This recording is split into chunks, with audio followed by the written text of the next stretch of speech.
It was an elaborate plot to break into a house filled with guns and drugs and tie up the people inside with duct tape. But the home didn't really exist. It was all part of an FBI plan.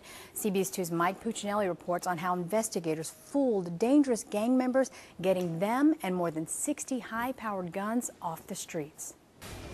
Just think about it as you look at these weapons that are here today. How many innocent lives could have been lost if, in fact, they had been used on our streets? But the guns were seized as part of a sting led by the FBI's Joint Task Force on Gangs. These men are among the 23 people arrested. All are charged with drug or weapons crimes. U.S. Attorney Patrick Fitzgerald says 4 suspects were set up by an undercover officer who told them he knew of a stash house loaded with more than 60 pounds of cocaine. 4 defendants are charged with agreeing to raid that house using guns and duct tape to tie people up to steal the cocaine. And Fitzgerald quoted one of the accused who he says can be heard on tape bragging about his ability to shoot and kill if necessary to get the bricks of coke. We shoot people for free. You think we're going to shoot people for bricks? You know what I'm saying? We're going to shoot you 2 times more for some bricks, quote, referring to cocaine.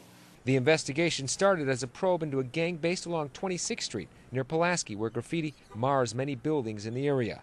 But the sting eventually broadened to include other gangbangers, who the state's attorney says are working together to destroy neighborhoods. There is no doubt that this is a battle between good and evil, and today the good guys win a much-needed victory. But the director of community affairs for Project Vita says until the systemic economic problems plaguing the neighborhood are addressed, the seized guns will be quickly replaced. It looks good to make the headlines of just locking people up, but there's a lot of guns out here, and there's a lot of people that are going to continue to do what they need to do to get by. Marco Catalan agrees and says guns and gangs in the neighborhood have turned many people into virtual hostages in their homes.